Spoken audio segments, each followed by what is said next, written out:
Everybody, welcome to another episode of Show to Be with Mike G, the show of life, the show of Troy McClure, the show of communes. Yes, today's amazing conversation with Tacy Rowland, previously of Colorado, coming back to Austin, perhaps as of in this next couple of weeks. It's really the perfect time to drop this episode. Tacy and I sat down talking at the Bar Institute here in Austin, Texas, sometime in June, and we had known each other for some time. You know, she'd worked at Drink.Well. She worked at a lot of other spots that I had frequented as I was coming into this industry. She was always there imparting lots of knowledge, and she's had an amazing, amazing voyage that starts with homeschooling.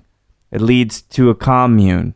It leads to tragedy. It leads to traveling all over the place. It's one of those kinds of stories that you can't believe it until you hear it.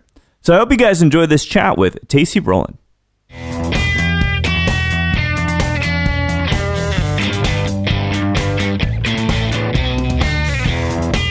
14 months. That's actually too long. It's too long. Yeah. And that's part of why I came for a week in June. Yeah. I was like using, Bar Institute is amazing, and I was happy that they had one in Austin. They were talking to me about going to the one in Phoenix. And I was like, I'm not going to the one in Phoenix. There's one in Austin. Yeah. Like, that's my town. And I got to kind of double it up as an excuse for work. Yeah. That's like, good I'm point. Going for an actual reason, guys. Yeah. Business expense. Yeah. I don't need to take vacation time, and I just tacked on an extra day or two on either side because good. I've been to a few of these things now, and an extra day or two on either side is never a bad idea. No, I think to either prep or to unwind. Right. After, you know, because this is, how do you feel about, like, there's a rigmarole. I don't even know how you say that, right? It's okay. You can tell that. But there is the waking up early, kinda. Yeah. Drinking all night, kinda. Mm-hmm. Like, how do you feel about having to do that day in, day out? Well, I mean, even in our world, being obligated to be anywhere when you're not getting directly paid for it can be tough, right? I mean, this is just something we're not used to. Like, we are the masters of our own universe in we get paid bar to do world. Everything. Yeah, I'm like, you want me to show up somewhere? Where's my cash? Right. No, I mean, it happens like that. Sometimes, you know. Well, ideally. Well, this is the way it goes. No, I know, but why does it gotta be so transactional? You know, because it's like, so this thing, right? You're not getting paid. I mean, hell, you got some free juice. That's about the extent of it. Pretty stoked about it. But like, I've tried to schedule people, you know, I'm like, okay, 4 p.m. tomorrow. There was someone who I was supposed to meet. He never showed. He never texted me back. I'm like, fuck, dude, Bartenders this is my are the time worst. too. Yeah. I own a business and I have a day job and all that shit. And he didn't even give me the courtesy of telling me he wasn't going to show up. Yeah. I think we're in such an odd business because we have this immediate gratification culture. Yeah. You know, we make cash, or we know every night that we have an immediate return in some way. True, yeah. And so I think anything else, bartenders just get confused by. They're confused. Confused. They're like, wait, what? I tried to bait him in the room with mezcal. Like, these are like really rare mezcals. Wafting it under his nose. No, like, follow me. I specific because I know he owns an agave place. Okay. And I know he's particularly interested in agave. And I'm like, I have a really special bottle I would love to share. So to me, it was more like we had a date, and I kind of got stood up. You know. Oh no. Now I found someone else that was I found a brilliant Peruvian to interview. Oh, had a wonderful time talking. Brilliant Peruvian. God, it was articulate. Yeah, it was crazy. And I'm over in the exhibition room, and Josh Hendricks is like, oh, you should interview this dude. I'm like, okay, well, good. Mine stood me up, and I've been sitting around for a fucking hour. Yeah. But it's beautiful. So I also think that's an opportunity for any new bartenders coming into the scene, is there are some things that get passed by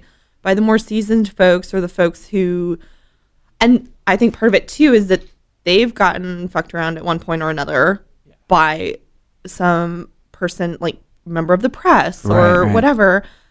but that leaves some opportunities open for newcomers. I think so too. I think if you're gonna, it's almost like the antithesis of being successful in any industry, really. But if you think about the bar world, it's like, okay, all right, how about let's try this. Let's just flip it on its ear for a second.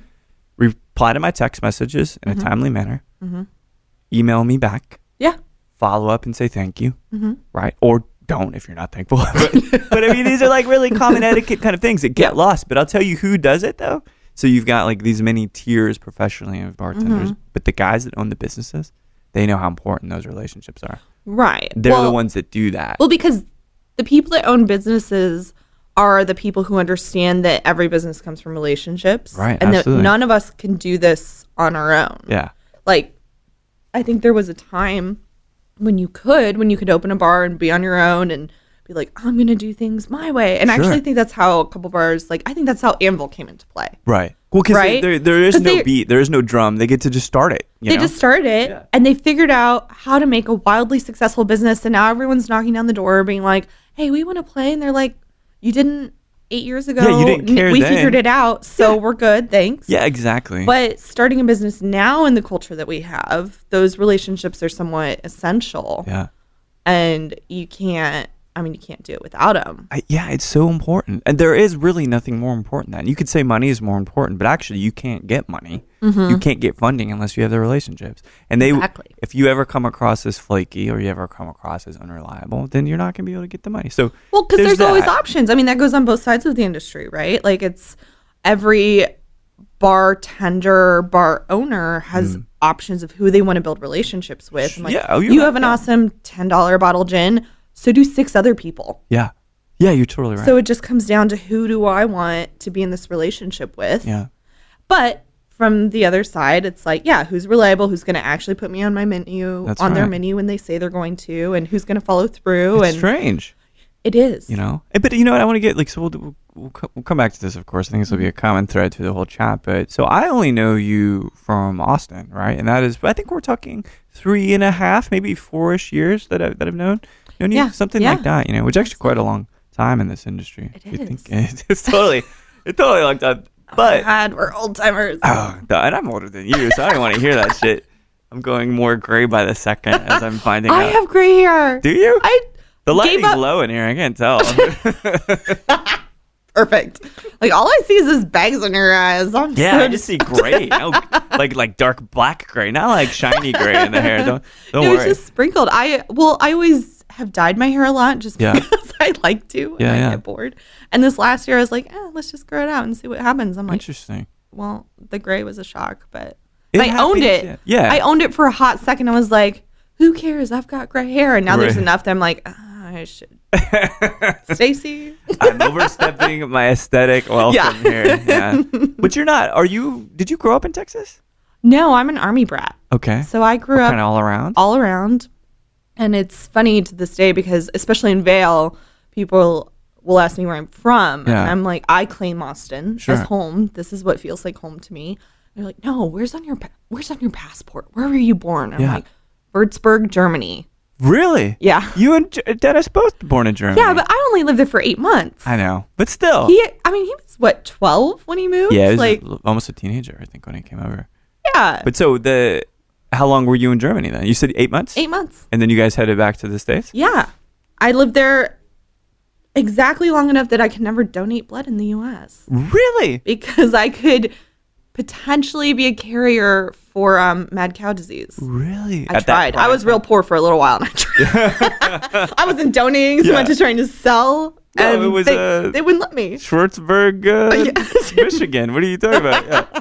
No, but it's probably. Yeah. No. There's just a question on the whole survey that says, "Did you live in Europe for more than 6 months from this period to this period?" Really? And of course, I don't find this out until after I've been like interviewing and trying to be cleared by people for a couple of hours. Yeah, yeah. And so you just wasted all that time. I wasted all the time. Jesus. But now I never have to feel bad about not donating blood. That is a good point. I lose sleep at night. I'm like, man, I could have if I just made time to donate blood a little bit. I'm clear for life, basically. I'm like, not my fault. I don't want blood that's like 10%. I wasn't even eating solid food, but I was breastfeeding. I guess that's enough. I don't know. No, I think you're right. I think absolutely. Especially given that was, I think, at the peak of when all that stuff was going down there. Yeah. Yeah. Which is interesting because it doesn't mid-80s. seem like they eat a lot of bad beef over there. But I guess it happens from the UK or something. I guess. I don't know. Where It's did a you guys danger land zone. in the States? Directly after that, we lived in Oklahoma for 5 okay. years. And those are my first memories are Yeah. Oklahoma. Do you have any brothers, sisters? I have one younger sister Okay. who is 4.5 to 5 years younger than me. Yeah. So she was born there. And then we went to Washington State. Oh, And then- nice. Yeah, that was beautiful. We went to Korea. Lived in South Korea How long were you in South Korea? a year, just over a year. So still pretty like pre-teen? She was 2. So you're I was six-ish? 7. Okay. Yeah. Yeah, so still not cool enough to like get it, right? Not get the culture yet? Or?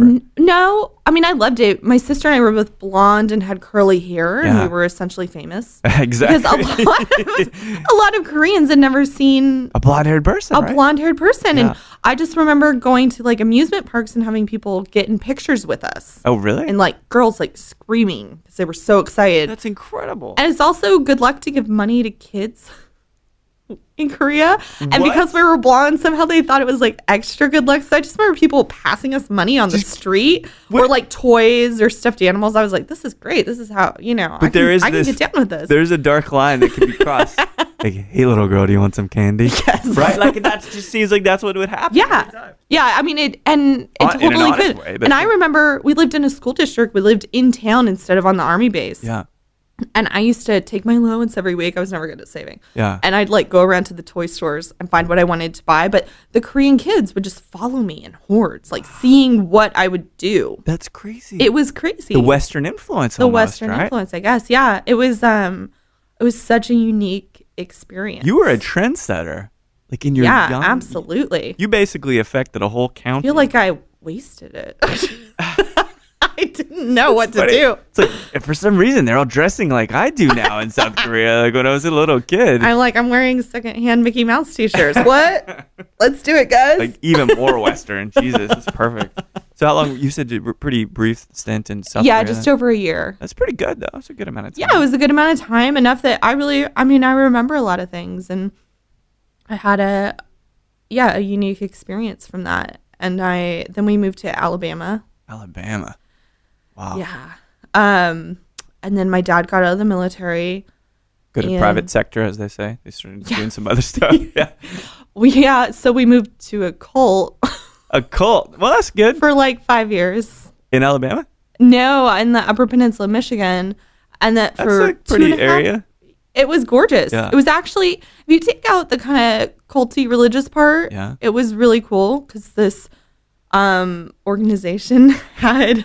They're like running PR for this cult. They're an assembly. It's a funny thing because I don't feel that it was a totally negative experience. I just feel that sure. I wasn't set up for reality, but Yeah. other people that were there had different experiences. And I've talked to a couple of the other kids that were living there, and no longer kids, obviously. And Right. we were like, there's really no other way to describe it than a cult. Well, so let me ask you a few questions. if Okay. that's okay. So your folks are still together. It's you and your sister. Is that's all still the That's core it. family, right? Mm-hmm. And was your family religious in any way prior to your father leaving the army? Yes. Okay. What denomination? Conservative, Christian, Okay. Just a non-denominational. Yeah, just in general. And it's always an interesting conversation at my house if it comes up because I think my parents were raised more liberally general kind of- Okay. and made a very concentrated, sincere effort to protect my sister and I Sure. and raise us the way they wish they'd been raised. But what didn't come through is that they had a different perspective than we did because they were raised differently. Yeah, absolutely. So Were they, when you talk about liberal, were they raised like on the coast or anything? Or no, I mean, my dad's family was military, but okay. non-religious Yeah. for the most part. And then my mom her background was Irish Catholic. Oh, okay.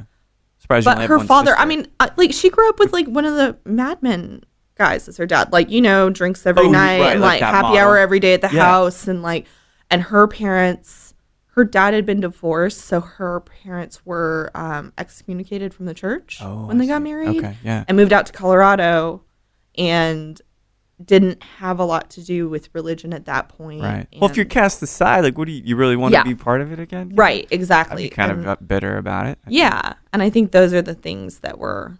So they're like, we come from these various backgrounds, your parents, like part of it's divorce and whatnot. Yeah. It's like, we didn't like that. Right. So we're going to come and we're going to make it really ultra-structured. They're like, we're going to give our kids the ultimate setup to be successful at life as we believe it should be. Got it. So it's, my sister and I mean, we make jokes sometimes. Like, I've never seen a Star Wars movie. I've never seen The Simpsons. Because I was Sorry raised... for that Simpsons reference earlier. Whoops. Surprise.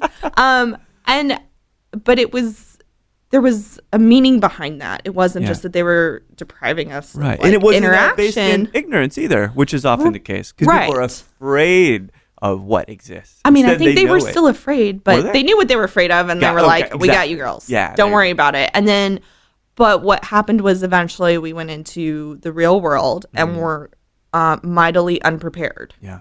Oh, I bet. How long were you in the Upper Peninsula, in this assembly, this group, this organization? Sorry. Now you're running PR.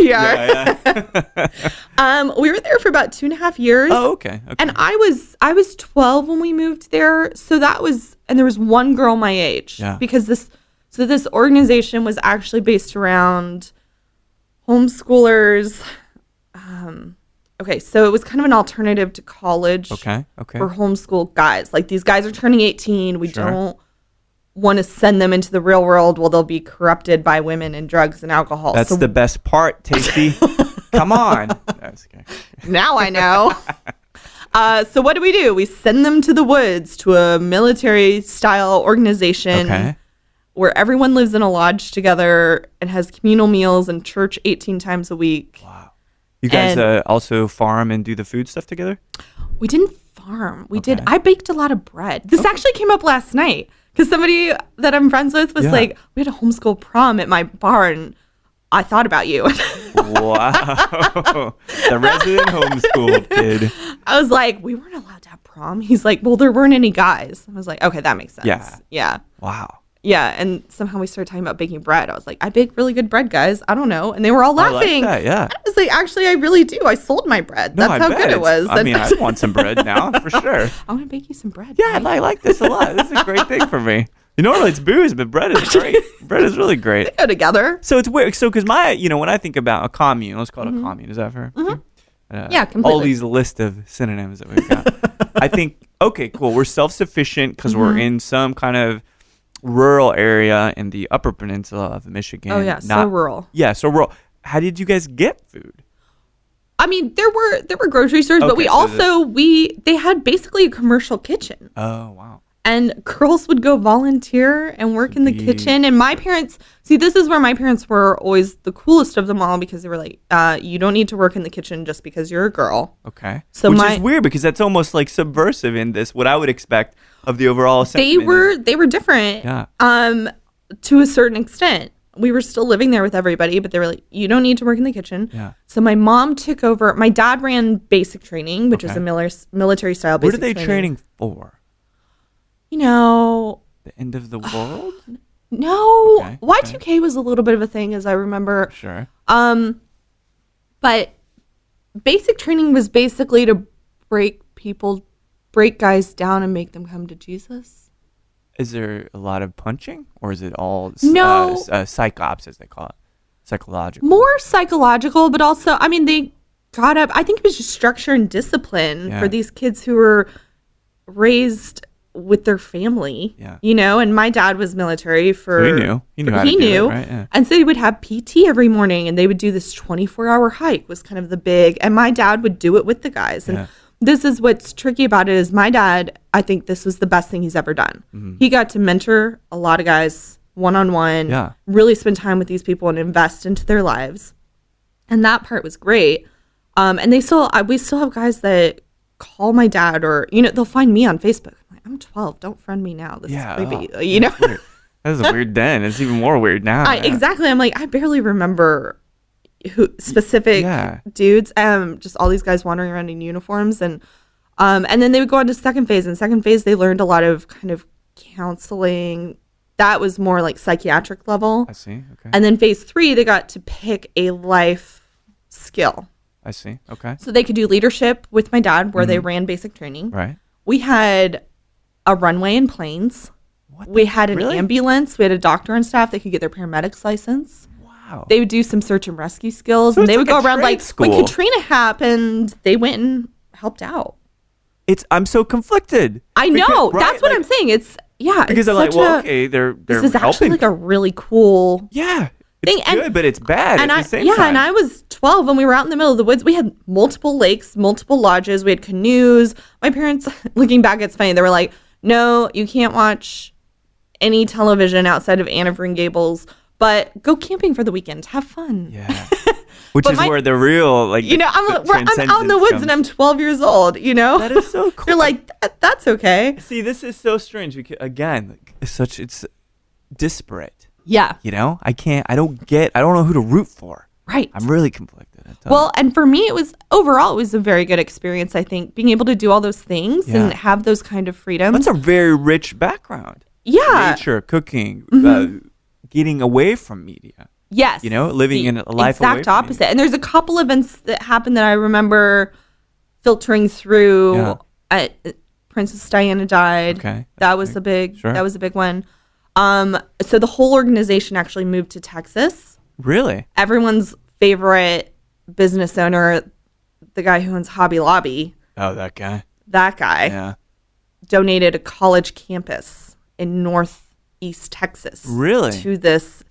Yeah. And we were like, this is great. There was a golf course. There were like houses on a lake. So all the families finally got houses instead of living in the same building together. Yeah. But the catch was that it's Northeast Texas and it sucks.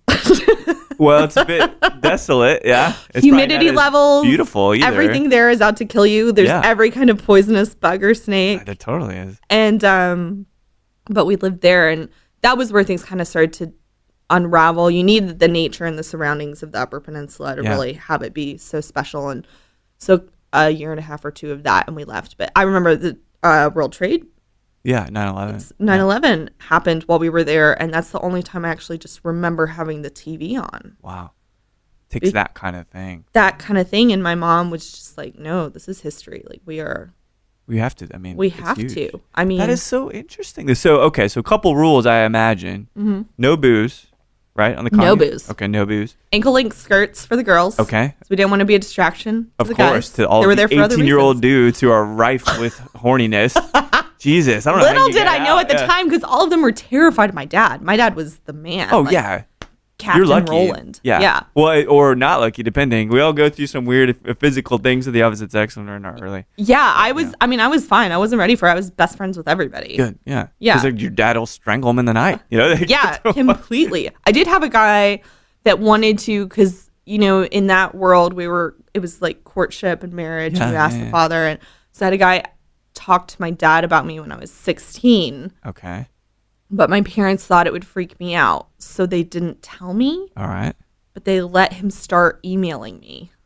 Okay, so so you got, what, are we talking like a year and a half in the Upper Peninsula? You guys do the Northeast Texas thing, which is the accommodations aren't as they were. Thus, right. I can imagine why it unraveled in a lot of ways. Yeah. But so 2.5 years total, you're saying, though, in both of these? Oh, no. 2.5 in the Northwest. I think we were there for almost 5 years total. Oh, wow. Okay. So ages 12 to 17 for me. Oh, that's huge then. Yeah. Okay. So 16, these were my teenage years. Yeah. Yeah, formative years. Yeah. Which you don't get to form. I mean, nothing formed. Yeah, I mean, fuck, it's intriguing as hell. Mm-hmm. But so they're saying, all right, well, 16, because you leave when you're 17. We can start these discussions. We can start.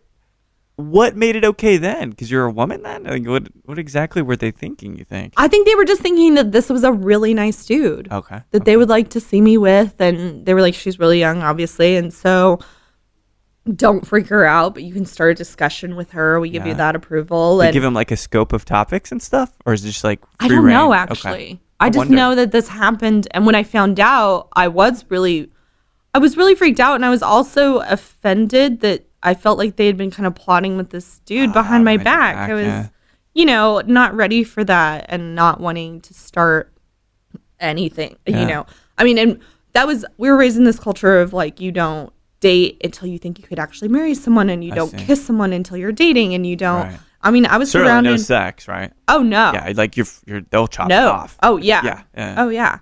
And there were some things that came out later with a couple of families. There were some abusive issues and things like that. But it's got to be an undertone of that. You don't ask those questions when you're living that closely with people, and when you're young too, you don't even think of it. Why would you? Exactly. My sister actually, my younger sister, got the brunt of a little bit of it, but I honestly had no idea any of it was going on because that's how innocent I was at the time. And she still, to this day, kind of deals with some of those trust issues, I think. Was she was she the person that was perpetrated, or she was around that when it was happening? We called them the little girls. So when we moved there, I was 12, and there was only one other girl my age who was my friend, and there was a group of 8 of them. It was about 5 years younger, and we called them the little girls. Okay. So it wasn't necessarily her. Okay. It was a couple of people around her. I see. Okay. Yeah. Man, it gets dark quick. Yeah. So we had very different experiences also. Mm-hmm. And it really kind of hindered us in a lot of ways, but differently. Right. What was that final straw then that your family's like? Was it you that said, I'm getting the fuck out of here? Or was your family we got to No, I had no idea how to operate outside of that. And my family eventually, I think in Texas, it just slowly deteriorated. Right. And then my mom was like, okay, we did your thing. Like, you got out of the military. Yeah. He had always told her he'd take her back to Colorado because she was born and raised there. And she's like, now we've done this thing for 5 years. Did you guys walk? Do you think your father walked away from it thinking, all right, that was the right thing to do? Mm-hmm. Yeah. So it was the good phase and everything. I think for him, it was the best thing he's ever done. Like, he felt like he was impacting lives. Yeah. and making a difference. And that's what makes it hard sometimes. My sister and I have talked about it. We can't necessarily talk to my parents the same way about it because, I mean, and my mom gets it, I think, but also just takes it personally. Of course. Yeah. You know. Yeah. I mean, it's hard. They did, in fact, uproot the family to take you to a commune. They did. I mean, if this was it's a great idea. Let's move to a commune, guys. That doesn't sound that good. Just as a dude listening, but I think in retrospect, you can't really make it sound that good. And my mom realizes that, but my dad is still on the page of. I mean, these guys bring their families to come visit my parents still, that's crazy. So he's got to feel he was a community leader. He impacted people's lives probably more than he did in the military. Yes, and that gives him a sense of for him. But that whole thing was just for him. Yeah, and not for the rest of us, but. It was like our sacrifice to the family, I guess, in a way. Yeah. Well, if maybe the later chapters are about your mom, I guess it comes out pretty even. If they moved to Colorado. They moved back to Colorado. And Did you go with them? Well, we went to Kentucky first. Okay. Of course you went to Kentucky. And he ran a U.S. Senator's campaign. Really? Who was also involved with this whole homeschool organization, which was nationwide. It wasn't just the group that we were. It's a movement, a cause. It's a movement. Yeah. I mean, they had training centers where, if you were a bad kid, you would go. Wow. There were all sorts of things involved. But yeah, so he ran a U.S. Senator's campaign, and that's where I spent my last years of high school. Yeah. How would that would public school, or you still homeschool? Oh no, then? Still homeschool. Okay, because it's part of the cause. You have to be right. Well, and I did go to school in 3rd grade. Oh yeah, well that doesn't. It's a little different. That's the only year I ever went to school, and really? That was just because I felt left out. And I was like, I'm the homeschooled kid that's at home all the time. But we moved so much, it was actually easier to homeschool. Yeah. And I went to school for a year, and I was like, well, this kind of sucks. I like it better the other way. Yeah. It's interesting though. So after a year, I was like, no, I'm good. You can take me back home and give me the books and test me, and I'm cool with that. And even if I have to wait for the other kids in the neighborhood to get home from school, I'll be okay. So Kentucky, you're wrapping all of the education finally, right? You're about 18, you're saying? Oh, yeah. I did no school in Kentucky. Oh, okay. It was my senior year of high school, and I started working at a tiny ski resort, which was my first secular job out in the real world. I like that in quotes, secular. Yeah. And so I did that, and I did typing. Okay, sure. And I did an SAT prep course. Okay. And thankfully, I've always tested well, and I'm fairly intelligent. Yeah. And so None of that was ever an issue. My mom would be like, go do school. I'm like, I'll do typing. They don't want you in the kitchen, and you're like, no, I want to be typing. But when I got to college, I was like, I'm not ready for this. I don't know. Yeah. I don't know that I've actually received an education. Well, and what about a social education too? Because are you talking is there a specific college too, or was it just a public university that you? My first semester, I went to University of Montevallo, which is a small liberal arts school in Alabama, because we had a very conservative family that I was friends with the daughter in, and I could live with. Okay. And so we had just moved to Colorado at that point, and out-of-state tuition in Colorado is ridiculous because everyone wants to go to school there. Yeah. And so my friend was like, well, we live in this college town. You could live with us for a semester and go to school. And we called them, and over the phone, I was granted down to half of in-state tuition because of my test scores. Right. Which were not good enough to get me anything in Colorado. Right. But at this small school that actually needed out-of-state people for their demographic, I could go. And I remember the first day sitting in school and being like, I don't know what I'm doing. I'm out of place. I'm unprepared. I hate my parents. The normal stuff. Stuff. Who am I? Why am I here? Yeah. Where am I going? Hate you, parents. And this girl looked to me. They were doing a survey of incoming students, and it was things like, compared to other people your age, do you consider yourself forgiving? Do you consider yourself all these things? And she looked at me and she goes, what does compassion mean? Whoa.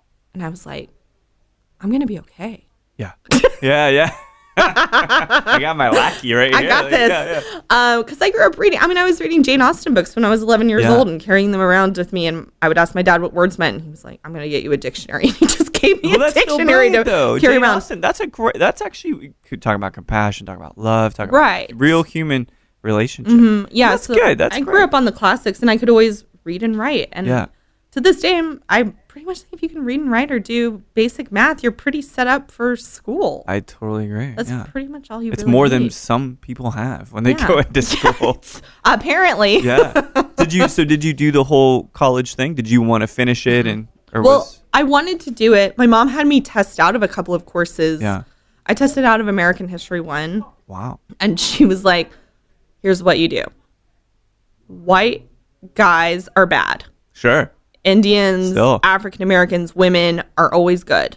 Okay. And we watched The Patriot, which was the first R-rated movie I ever saw. It's a bloody one, too. It's a bloody one. How'd you feel about Heath Ledger in that? You're like, oh my gosh. I was like, I can't watch this. It's too much. Wow. And I watched some other documentary series, and I went in and I tested out of American History 1. That is insane. You knew how to play the system. Well, my mom did. I mean, my parents are great people. We just had a little misguided kind of situation for a few years. So you test out. So I have a feeling you have, what's the word? You get estranged from school. Like you have this kind of move. I don't think this. In my head, I was like, I want the college experience. I want to go live in a dorm. I missed out on high school. I didn't go to prom. I didn't have, anything like that. It's like, I want the college experience. 4 years. Wham, bam, thank you, ma'am. And I went, and I was like, we took 6 months in a class to learn something I could have read a book on and taken the test on. Yeah. This is a waste of my time. Too slow for you. Too slow. Yeah. I was an English lit major because those were the classes I liked going to, because it was an actual conversation, and I could gain things from a conversation I couldn't gain from just reading about it. Yeah, absolutely. Other people's perspectives. So I was an English lit major, and then we kind of got to a point where I didn't want to be a writer or an editor. So what's the point? Good point. Yeah. And I had planned to go study abroad, and I also was doing a semester at a time and then taking a semester off. Okay. And doing other things, most of which were Bible or Christian oriented programs. And I was involved with this program called YWAM, Youth with a Mission. Sounds like it could be a good punk band. but I don't know. I'm not familiar with this. I mean, and they were one of those cool organizations, right? Were they the ones ripping phone books in half? There was that touring thing. I remember. We're tearing phone books Jesus. for God. Yeah, whatever it is. Whatever. So I did this snowboard program with them, and we lived up in the mountains in Colorado. Cool. Yeah. And on the weekends, we would go snowboarding and do like skits in the middle of the little mountain towns, because that was what was going to bring people to Jesus. Of course. The song Fix Me is like ruined forever. I don't even know what song that is, thankfully. It's a Coldplay song. Oh, shit, I do know that you song. You do know that song. That's a great song. Not for me. Ruin it for me. And I had to play the part of a sexually confused girl that didn't know whether she liked dudes or girls, but I was still allowed to come to Jesus, so it was okay. That's good. At least, at least they're inviting everybody to the game, to the gates, so to speak. Yeah. That's in Texas, we gotta. Some of those guys have a real hard time bringing everybody into the fold. This is true. Yeah, this is true. That's pretty progressive, if in fact they meant that. Yeah, I think they did, and we traveled overseas. We went to Bosnia and rebuilt skate parks and did some really cool things. Like a cool, I was like, I don't want to go to school. My parents were like, well, we can't let her just do nothing, and so they would do this, and so then I did a secondary school with them. I had a friend that committed suicide while I was there. Yeah, part of the group. No, a friend back home that I worked with at Red Robin, my first restaurant. Oh, I see. Good fries. Yeah. Sorry to mention Red Robin fries amidst the discussion about suicide. But there you go. But this was the first real life thing that had really happened to me. And when I went back home, it had been several months since it happened, and everyone else had kind of dealt with it and moved on. And I had a really hard time getting there. And I went. Were you feeling sad? Were you feeling confused? Did you not know? I was feeling sad. He and I had a little bit of a thing going on. He wasn't like a first or anything, was he? A what? Like a first heavy kiss first? No, we never. Nothing like that. I had never kissed anyone at this point still. Wow, and it was just a kind of flirtation, I guess. But he was the one who was like making me some of my first mixtapes and like things like that. Like very sweet, innocent. And the hard part for me was that he had asked me to stay, and I had gone off to the school being like, I'll be back in 6 months, whatever. Yeah. And he was supposed to be on some medication that he wasn't taking. Yeah. So when I went back, it was a lot for me to handle on a few levels. And so then they did this secondary school in the fall, and I was like, I need to be here. Yeah. And I need to be back in this supportive community. Right. I can't be at home right now. And so my parents were like, yeah, great. Another Bible school. Cool. Go for it. Yeah. They just don't want you among the world. Among the world. Yeah. Anything else. Anything but that. So I did that. And I had already had a situation when I worked at a little ski resort in Indiana. Uh-huh. I was very vocal about my beliefs, being like, I believe this and this and this. Right. And it was everything I'd ever been taught.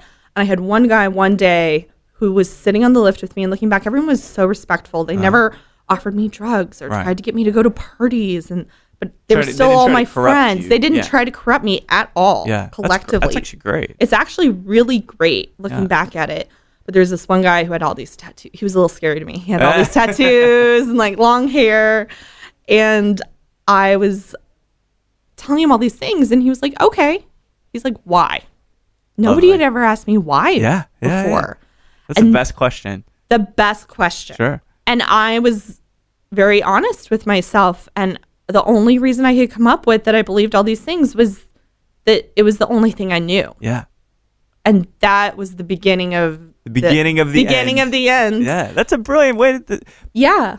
Why not's a good question, and why. Those are my two favorite questions. Yes. And it just threw my entire world into disarray. Yeah. And my mom, you're an intellectual. So the thing is like internally there's going to be this dissonance where you're like, wait. I understand this stuff because I'm intelligent, I can breeze through school. Right. But I'm reading about this thing that I'm actually not a part of. Right. You're reading about the world, but yet you're not part of the world. You're still, in this, you're sequestered in a very small kind of social group. So what was the first step? Like, what was the first step out of the bubble where you truly were out of that world? I mean, that was the first step for me mentally, but I kept trying. I was still going to these Bible schools, doing these things for years afterward. And this second Bible school was actually the first step for me because I was dealing with a lot of issues. They put me in grief counseling about the guy about the guy, and I had 2 sessions with the woman, and she told me I was getting too attached. So what? Her? Yes. I see. Okay. And She's a psychiatrist. I don't know. Looking back, I have no idea. But she was who was assigned to counsel me. All right. And told me that I was getting too attached and we couldn't meet anymore. So it's basically what was the question or the conversation that why would she feel that way? I don't know. Looking back, I honestly have no idea. So I think she was probably a psychiatrist, which is probably nothing. I think she'd read probably about being a psychiatrist. That's right. Well, and I think there is often some discomfort when it comes to people that are psychologists and psychiatrists as it pertains to religion. Right. Like it doesn't mesh. Well, and me being a very honest, open questioner. Yeah. And I also had a little bit of it. It started to overlap a little bit. I had this friend in Kentucky that was probably the love of my life looking back. Yeah. But we were, because of our parents and who we were surrounded by, that wasn't really okay. Totally. We weren't ready to just go get married when we were 18. Romeo and Juliet scenario. Yeah. So nothing actually happened, but I think it's still this day it kind of hangs over. What? Did you still think about you? Yeah. Do you talk to him still? Off and on. Yeah. Is he married and moved on? He got married, and then he was calling me while I'm at the school being like, I was thinking about you on my wedding day. Oh, fuck. Yeah. Fuck. What do you do with that? I don't know what you do with it. I mean, that's on him, man. A lot. That's totally on him. Yeah. That's on him to But then I start questioning things. I'm like, well, what's the actual truth? Like, is it better for him to be honest? Yeah. Or is it better for him to lie to his wife?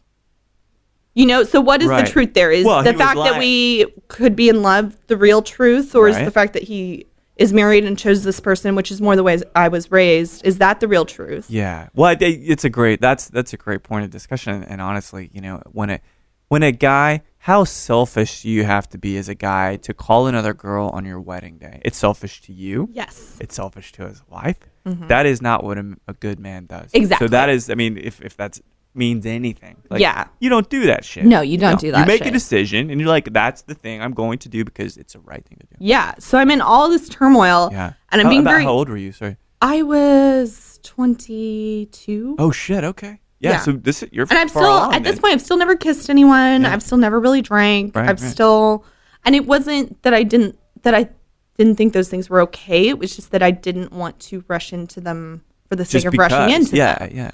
At this point, and so my whole life was in turmoil on an internal level, and I was trying to be very honest about it so that I actually dealt with it. And I'm saying, what is the actual truth and things, and I really got kind of ostracized from this school. Of course.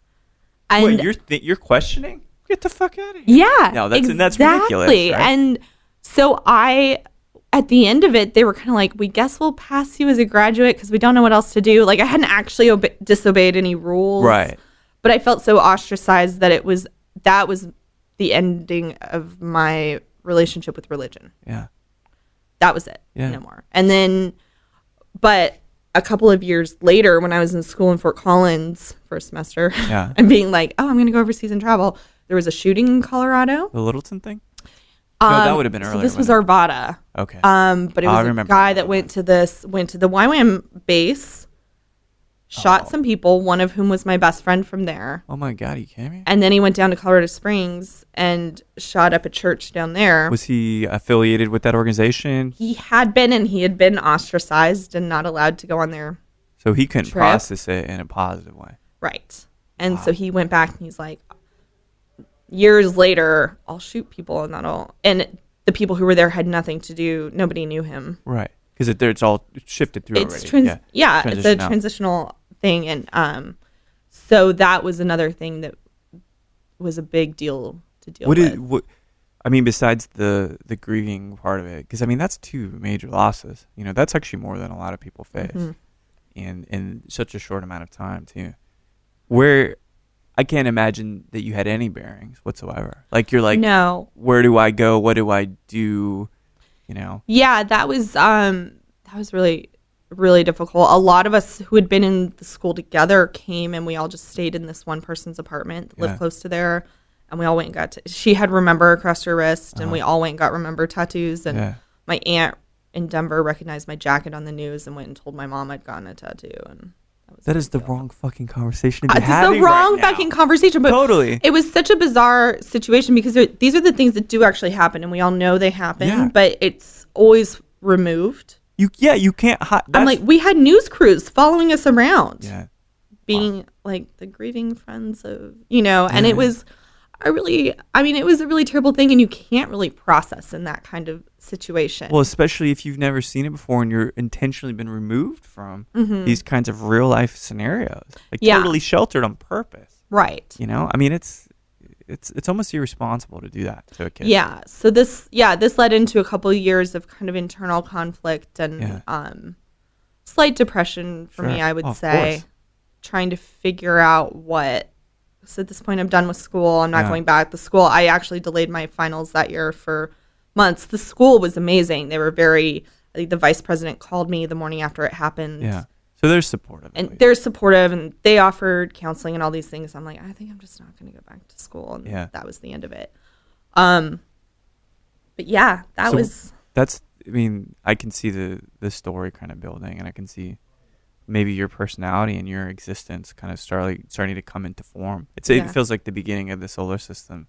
Right? All this stuff is it's so nebulous, but it's swirling and it's building, and eventually I think it catapults you out. Well, and I wasn't really equipped to handle it. Yeah. So what do you do then? What did you do? Like when you started to be able to kind of bear yourself or dig out of some of that grief, where were you?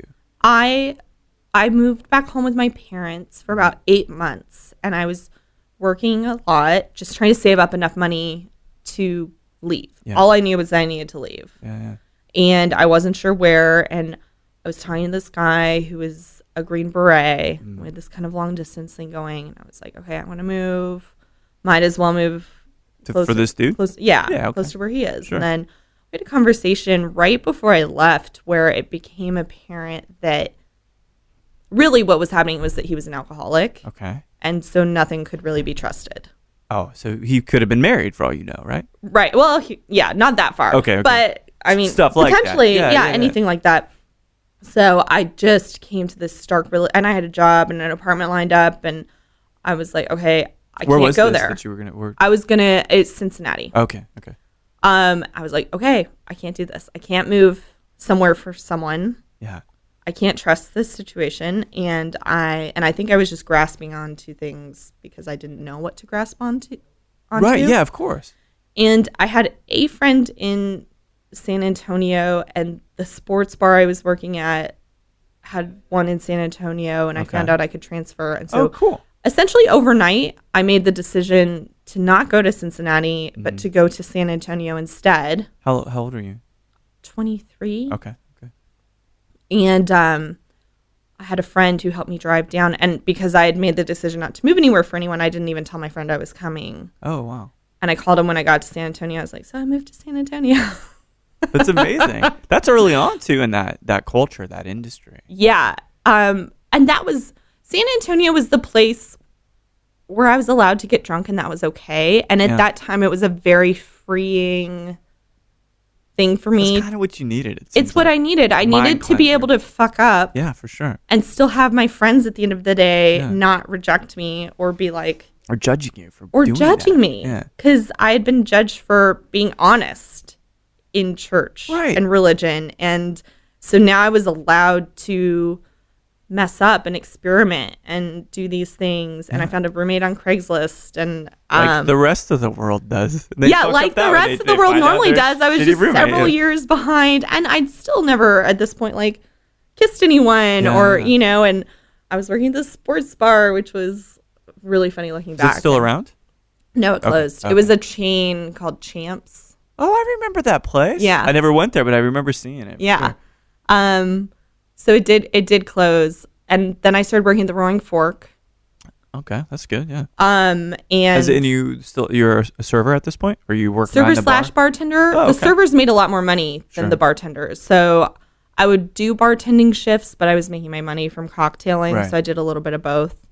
And I worked there for a year, and then on my birthday for a long time, my birthday was I treated it kind of like New Year's, where I don't go out. I want to be alone and kind of set my path for the next year. Oh, I see. Okay. Yeah. And kind of introspection. Yeah. And I came up to Austin for the day because I didn't want to get trapped into going out and partying. And I got here and I was like, I love it here. Yeah. Why does anyone live in San Antonio? No offense. Right. San Antonio, it's okay. It's changed a lot now. Oh, it's great. Yeah, everybody loves San Antonio now. But at the time I was like, yeah, why? Yeah. So I was like, I'm going to move to Austin. Actually, I wasn't sure if I was going to move to Austin or Louisville, and I was in Louisville for 6 weeks. And it was right after the economy crashed, and there were no jobs. The restaurants that were there were doing really well. And I had managers tell me, I want to hire you, but my staff would mutiny me. Sure, yeah. Because there was no transition happening. Yeah, no one wants to leave. Yeah, the people that had the good jobs were holding on for dear life. For sure. So there were no jobs, and I started working at Starbucks, which I had done previously. And still in San Antonio? No, in Louisville, when I was trying. Got it. Trying to move there.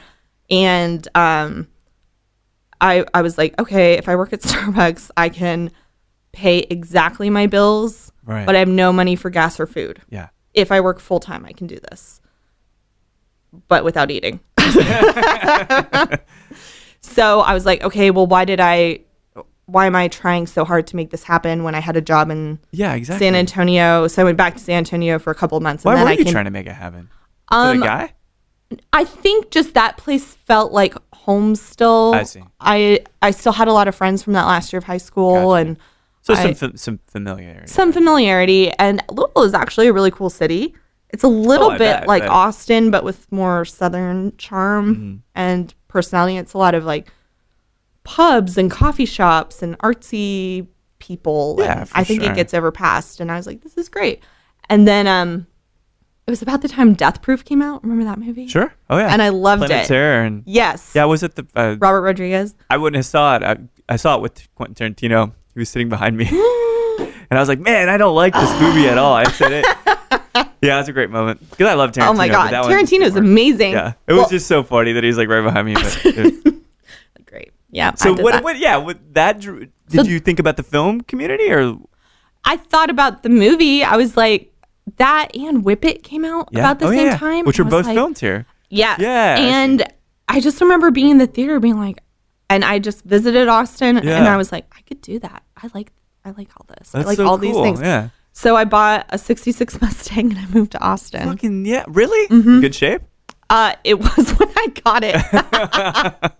That's a great car. Yeah. Amazing. No AC, no power steering, no power brakes. Beautiful. Non-working radio, but I felt like a fucking badass. That is so cool. And it was great.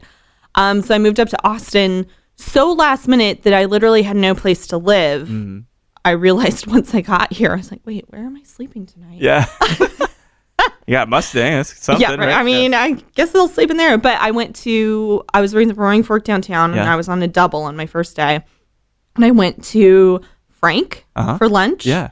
And I started talking to the bartender, and he's like, this might be weird, we just met, but literally, if you need a couch tonight, I got you. Oh, that's rad. It was so rad. Yeah. His name was Ian. He was great. And at work, there was actually an older woman whose daughter was away at college who I ended up staying with instead. Really? That same day. But the fact that I could walk into a town and you got taken care of and have two places to stay by the end of the day was kind of a great feeling. It is. So I worked for a few months and I saved up enough money and I got a studio off of Guadalupe. Couldn't really afford that either. That's it was expensive. $675 furnished. Yeah. Oh, furnished. That's good. That was good because I had no furniture. And I called a dear friend of mine in Colorado and I was like, look, I know you're taking a semester off. I think you should come check out Austin. It's like, you can help me pay my rent. And one of our old Red Robin managers was working down here. I was like, so you have a job? Yeah. I was like, get out of Colorado Springs. Come down. It sucks. Come down. She's like, well, I really want to go. She's gay. And now it was a long process. Sure. But she's like, I really want to go to the Tegan and Sarah concert and they're coming in February. I'm like, no, they're coming to Austin in January. So just get down here. Do it. Yeah. Do it. And so she moved down here and she still lives here. That's amazing. Yeah. Somebody that I would know or no? Is she in the industry? No, she's not. She's like fringe industry because she lives with Rebecca Harris now. Oh, nice. Yeah. Yeah.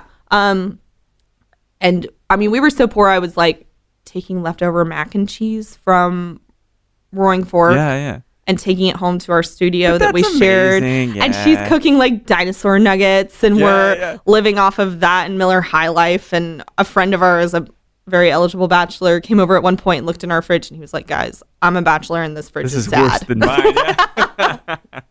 I was like, "Well, we don't have money for food, so we would go to iHeartVideo and rent movies because we couldn't go out." Living the life. I mean, like, this is the life I think a lot of people want to do in Austin, you know? Yeah. And it's a little bit different now. But right. So you're building on probably more experience behind the bar and whatnot. But so I meet you at Drink.Well. Mm-hmm. Which I had a few steps in between. Where did you go? Where were you working before? Well, I was at Roaring Fork for, I would say, almost a year. And I helped open the Westin Hotel. Okay, yeah. With an old Roaring Fork manager. And from there, that was actually a pretty good gig, but I wanted to be a part of the food and bev scene in Austin. Yeah. Like, I was like, there's such exciting things happening. So I went and applied at La Condesa. Uh-huh. And started there. Oh, cool. Which that was my first real experience into cocktails and flavors. Yeah. And also just, bar. I mean, Rene Ortiz was the chef at the time, and he's such a badass. Yeah. And his take on flavors and sustainable food and all these things just blew my mind. But that place is a beatdown. Yeah. Like, they have a full-time juicer who had to go. He was a busser that he dropped a bottle one time, and it, like, glass shards flew into his eye. Oh, no. And so he was having to have these kind of reconstructive surgeries. Yeah. So sometimes you would show up with a full bar to set up and then be like, oh, and Denorio can't come in today, so you also have to do the juicing, which is 8 hours worth. God. And you were like, this is literally physically impossible. Yeah. And I remember during South by trying to shake a drink, and I was just so tired from being in the well all night, because this is a place, the tickets come out and they never stop. Right. Because the cocktails are so good. Sure. That nobody drinks beer or wine like you would in most fine dining restaurants. So you have 12 tops ordering just cocktails. Cocktail after cocktail. The tickets are from the printer to the floor all night long. Yeah. No matter what you do. But I got fast and I got good. Yeah. And I remember waking up in the morning and not being able to lift my arm because that's how many drinks I'd shaken the night before. Yeah. And so it was a learning lesson, but it wasn't good quality of life. I see. But it's a good thing to wet your beak on, or like sharpen. Yeah, it was a good thing to go through, I think. Where did you head out after Condesa? Well, I kind of doubled up. I opened Eisenhower's on Rainy Street. Okay. Yeah, which was the first bar I'd worked at, not restaurant. Mm-hmm. And that didn't work out. Yeah. I actually got fired. Really? They never told me why. They never do. Yeah, they were like, it's not working out. And I was like, okay. Sure, I can find another. I don't like you guys anyway. Better bar than this one. But, yeah, right. I was like, the money's not that good. I'm not too bent out of shape about it. Yeah. I had started working at ACL Live, a music venue. Yeah. And then I went to Contigo. Was kind of my big move. Who was over there then? Was Steven over there? No, nobody you know was there when we opened. Okay. Oh, when you opened. Oh, geez. So we had 8 bartenders, and I was the only one who lasted more than 2 or 3 months when we opened. And Houston Eats came over and was our bar manager, our second bar manager, because the first one didn't make it. Right. And he is really who I consider my mentor in the cocktail world. He's a good dude. Yeah. I really like Houston. I mean, he's kind of an asshole. But no, I know. But as a guy, he's good. I mean, I don't know how he is. I say that with all love. Oh, sure. He's gruff and surly like the rest. But that's what I needed. I needed someone to be like, no, try harder. Yeah. And I did. Yeah. I would try harder. And that was where I kind of learned, that there's formulas to these cocktails and there's an approach. We made classic cocktails. I was like, a Diablo, what? Yeah. Mind blown. Exactly. And we would just go through all these things. And that place was crushed. I mean, we'd have a 30-minute line for drinks of people waiting for tables. And it's funny, when we opened, I was like, this place isn't going to make it. I made a bad choice because it's all outdoors. Yeah, I know. And it's hot as shit. People don't care. They still go. They're like, we want an hour. We have an hour wait for a picnic table in the sun in the middle of the day. Okay, cool. Let's do it. Yeah. And I was like, and then we tasted the food, and it was my first exposure to things like charcuterie. Right. And we had fried pig ears and fries on the opening menu. I was like, nobody wants this. Nobody's going to eat here. Little did you know. Little did I know. Yeah. It blew up, and it was this huge success. That's amazing. But Mike actually was friends with Ben Edgerton, the owner. And so he came in and worked a few shifts when we first started. And he was like, my wife and I are opening a place, and we're friends with Ben because we took David Allen's Tipsy Texan class. Where everybody met. Everybody met. And so Ben said I could come in and kind of like help him out, but see how this opening process goes. Because Mike and Jessica weren't restaurant people. Right. You know, they're coming from the other side. And so we hit it off, and fast forward like 9 months down the road, they're looking for a lead bartender, and the culture in Austin at the time was grumpy old men. Yeah. Who had all worked. I mean, everyone basically came out of Pache or East Side Showroom. Right. And everyone at a certain point were so on their game that they felt like they all deserved their own cocktail programs. So everyone split from Pache and East Side Showroom, but nobody had cocktail programs to give them. That's right. So they all ended up floating at these kind of weird places. And I was like bright-eyed and bushy-tailed and going in and like, hi, teach me things. They were like, oh, this kid is harmless. So they taught me things. And so I was kind of mentored by like all these dudes in Austin. The dream team at that time, man. Yeah, without them realizing it. Yeah. But Mike and Jessica wanted someone that didn't have a name. That's right. They didn't want someone with that ego or they wanted to shape expectations. They wanted to shape it, and they wanted to be the name. It's their place. It's their baby. Yeah. And so they were like, this chick can get shit done. And so they brought me on. Yeah. I just remember, I remember a couple fun. Drink.Well was really the most formative place for Charles and I as we're starting the distillery when I was learning about spirits. And I recall one particular thing that you've mentioned to me a couple times. And I'm not this guy anymore, mind you. I'm much more laid back and not as inquisitive because I've had plenty of time to drink and think about spirits and stuff. But I remember, it was really busy on a Friday or something. And I was like being just too inquisitive probably into like, make me a thing with the thing. And it's like... I was that guy. Yeah, you were that guy. You were absolutely that guy. And we were like, oh, God, this guy. Fucking guy. Yeah. Friday nights. I know, dude. I know. It's changed. We all change. And I just was so thirsty for knowledge. And Drink.Well was such a great place. And we always appreciated you because you were not just thirsty for knowledge about the drinks. Yeah. You actually gave a shit about us as bartenders. And it always seemed that you were so fascinated by our interactions with each other and this culture that we were in. And you were always very intuitive as to what was going on in the bartending community, I felt like. Yeah. I love that. It's really no surprise now that we're meeting like 3+ years later and we're actually having a fully fledged interview about the industry, I guess I saw it coming. I love people. And this particular cross-section in industry is amazingly creative. We've got these brilliant your story's fucking epic. It's cinematic, There are really, really some lovely stories. And God, it's just like a pleasure getting to sit here and engage you and talk about this. Well, I was talking to Justin yesterday. Yeah. Oh, yeah. Or no, Cardwell. Oh, cool. Yeah, he's coming in. And I was like, this totally makes sense that he's doing this podcast series because this is actually what we were always doing. Yeah. And now it's just getting recorded, which I'm just trying to chronicle it, right? Yeah. This is a great time in history. Yeah. And we have really interesting lives and we've met each other in such fortuitous ways. Yeah. So speaking of which then, and we'll wrap on the last chapter here, you took a job at Austin, obviously had been good to you, and I think you really developed a career and a name. And I think you needed a bigger, better step, and you headed back to Colorado. Yeah, I spent a minute working for brands down here, and I was like, I can't do the brands thing. And so knowing that you talked to Justin Lavenue, he introduced me to a gentleman by the name of James Lee. Yep. And I'm the one who took him to Drink.Well that first time, mind you. Like, you got to check this place out. I didn't realize that you knew James. Yeah, I fucked everybody over, I think, on that one. But either way. Well, no. I mean, it all worked out. For you. Yeah, that's true. We all ended up better places. So I met this guy named James Lee who basically went around town scouting the talent. Yeah. And put together a bar staff before he actually had a bar. And the bar staff he put together was the staff that was at Drink.Well when I was there. It was Carly. It was Dennis. It was myself. It was Nick Conover. Yeah, Nick. Yeah. It was all these people who really, in retrospect, as well as at the time, were kind of the dream team, I think. And So he was like, I'm looking for a place, and it was a smart move in Austin. He wanted to buy a place that had a liquor license that he could operate under and then kind of flip it, which is what Justin and Dennis did. Absolutely. Yeah. And that kind of stemmed from James, probably, that it's a good approach. Yeah. Because it takes forever to get anything done in Austin. Shit, man. So he's like, there's no good property. There's nothing that's the space I actually want to be in. Mm-hmm. And he owns a condo in Vail.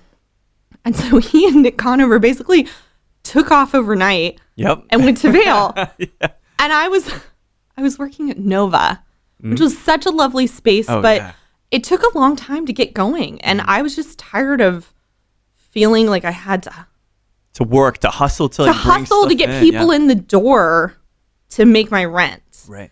And they took off to Vail, and I grew up vacationing in Vail, and I was like, I was probably a little bitchy, and I'm on the phone. I'm like, you fucking left me waiting for your bar to open. Yeah. And you went to Vail. I love Vail. Make it right. I know Vail. Yeah. And there was kind of like hemming and hawing. And then a week later, he had started working at the bowling alley in Vail as a busser. And they figured out he knew cocktails. And he went from busser. He was like, I'm just trying to kill time. I don't care what I do. I just want to be involved in a restaurant. Yeah. So then he became the bar manager. And he called me and he was like, I could use a bartender a couple days a week. I'm like, fuck yeah, you can. Yeah. And you got up and left? I got up and left. Jesus. But when I left, it was so sudden because in my mind, I was coming back to open this bar. Yeah. We were just killing the winter. That's right. I was like, I can just snowboard and chill out for a few months and get a change of pace, and I'll be back. And Rob Crabtree moved into my apartment, and perfect, right? I left all my furniture even. I just packed up the car, and what else didn't fit, I just tossed out and gave 2 weeks notice at my job and went to Colorado right before Christmas. Yeah. And 2.5 years later... Still there. Yeah, James didn't work out. But other things did, seemingly. Other things did. They gave me his job at Bowl. They were like, you're actually here. Yeah. We heard you have management experience. I'm like, well, okay. I mean, that's great. And you've got it's a beautiful climate. Yeah. Your family, do they still live in Colorado? Yeah, they live in Colorado Springs, so a few hours away. Do you get to visit them now? Yeah, my dad comes up and skis all the time, cool. And I get to see them. In the winter, I'm too busy. I'm just I go home for Thanksgiving, and I'm like, okay, see you in April. Yeah. Well, so I guess this story is winded and take us in a lot of different directions, which is really amazing stuff. Did you finally kissed a boy, I hope? It's 24. Finally kissed a boy, yeah. Did you ever go through that, being in love and all that stuff? Not yet? No. It happens. No. I think over the course of all this, I've just become so fiercely independent that well, first of all, it'd take a lot to kind of handle everything I have going on. Yeah, absolutely. And I'm just not used to factoring anyone else into my decisions. Sure. So at this point, I love the freedom of being able to do exactly what I want all the time. And the industry we're in is hard to date in, because you either date someone with the same schedule with you, or you date someone with the opposite, right? Or the opposite. And the opposite is actually the better option, but it's hard for people to understand what we do. And I'm like, oh, the fact I'm home 2 hours later than I said I was going to be is not... To me, this is a normal part of life, and to you, this is actually a big deal. Right. So I've tried a couple of times, and I just I'm like, when it's right, it's right. Absolutely. I'm not worried about it. I think every piece of this story, every chapter has landed at exactly the right time. Yeah. That's the best part. It's like someone is looking out for you. Right? I know. Because it's just like things lined up in exactly the right way at exactly the right time. And I think, man, you're only just beginning to see what all this has in store. Yeah. It's pretty amazing. It is. It's exciting. And now it's time for the next chapter. I'm leaving Vail, so we'll see. Where are you going? I don't know yet. It's amazing. I love it. So, Tacy's leaving Vail. Yep. Dot. Man, it's been great getting to know you over the years, and it's really just such an incredible story. It's lovely. Thanks so much for sharing with me. And Thanks for inviting me. Yeah, my pleasure. And we'll check some more Bar Institute out. Okay. Too, this week, so. Absolutely. Thanks, Tacy. Thank you.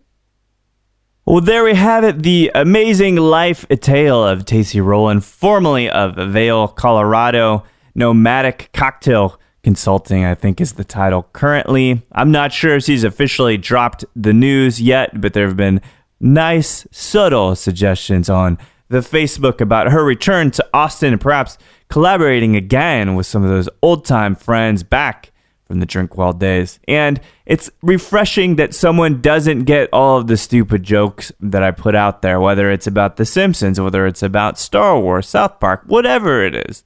Tacy has had a very unique upbringing, and it's great that she's taken on this world with big, bright eyes and is open to it all. Very seldom do you get that kind of personality. We're all so jaded.